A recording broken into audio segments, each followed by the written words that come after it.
पिछले 2 दिनों से सम्राट चौधरी पटना में हैं, लेकिन उनकी मुलाकात तेजस्वी यादव से हो नहीं पा रही है। लालू प्रसाद यादव तो मुकेश साहनी के घर पहुंचे थे और वो भी श्राद्ध कार्यक्रम के बाद पहुंचे थे। तेजस्वी यादव का 2 दिन रूट प्लान भी लगा था। वहां पर बहुत इस बात की चर्चा थी कि तेजस्वी यादव आ जा रहे हैं, लेकिन ऐन वक्त पर तेजस्वी यादव का प्रोग्राम कैंसिल हो गया। क्या माना जाए कि दोनों के बीच सब कुछ ठीक है, क्योंकि तेजस्वी यादव वहां भी मिलने नहीं गए और यहां पर सम्राट चौधरी मौजूद हैं, तो फिर भी तेजस्वी यादव और सम्राट चौधरी की मुलाकात पटना में भी नहीं हुई है। और हम देख पा रहे हैं कि सम्राट चौधरी, माफ करिएगा, मुकेश साहनी और तेजस्वी यादव की मुलाकात नहीं हो पा रही है।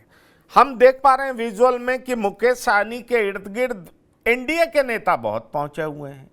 क्या राजभूषण निषाद, जैसे ही इनके पिता की हत्या हुई वो वहां मौजूद थे, हरी साहनी वहां मौजूद थे, एनडीए के कई नेता, उपेंद्र कुशवाहा से लेकर के तमाम बड़े नेता, दिलीप जायसवाल, सम्राट चौधरी, आप किसी भी नेता का नाम ले लें, सारे नेता वहां पर दिखाई पड़ रहे हैं।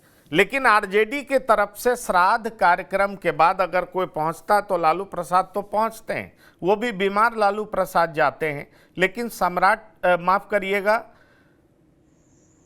तेजस्वी यादव दिखाई नहीं पड़ते हैं।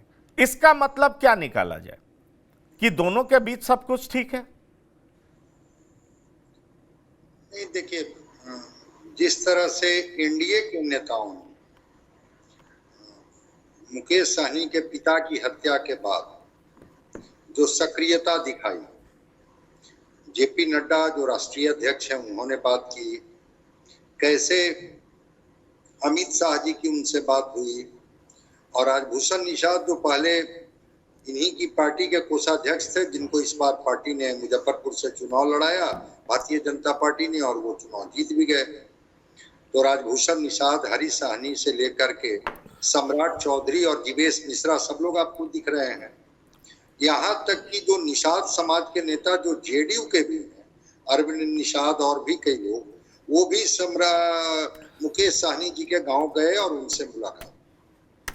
तो भाजपा की नजदीकियां या एनडीए की नजदीकियां और तेजस्वी की दूरी, ये अपने आप में बहुत कुछ तो बता ही रहा है। मौत किन्हीं की हो, कारण जो भी हो, लेकिन जब रिश्ते नजदीकी होते हैं तो फिर व्यक्ति एक संवेदना तो व्यक्त करता ही है। और तेजस्वी जी के बारे में आपने ठीक ही कहा कि पटना में मुकेश साहनी जी हैं मौजूद, उसके बाद भी अगर इनकी मुलाकातें नहीं हो रही है तो कोई ना कोई तो बात है कि आखिर मुलाकात क्यों नहीं हो पा रही है। देखिए, बीजेपी ने एक तरह से इनको ऑफर दे दिया है, और मैंने आपको कहा भी था कि मंत्रिमंडल में शामिल होने का ऑफर है, कि आप आ जाइए विधानसभा चुनाव के पहले, हम आपको जगह देंगे। और सबको पता है कि मंत्रिमंडल में जगह देने के बाद कैसे 6 महीना के अंदर में उनको एमएलसी बना के एकोमोडेट कर दिया जाता है। तो मुकेश साहनी पर फिर एक बार एनडीए नेताओं ने भरोसा जताने की बात की, और मुकेश साहनी भी इस बात को समझ गए हैं कि ठीक है, लोकसभा के चुनाव के समय तो हम वहां चले गए, सीट तो लालू जी के कृपा से और लालू जी की इच्छा से ही मिली, और कैंडिडेट भी वही तय किए कि कौन कैंडिडेट हो।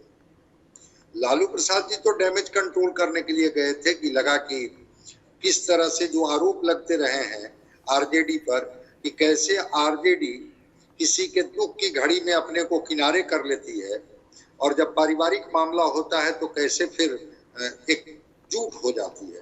तो इसको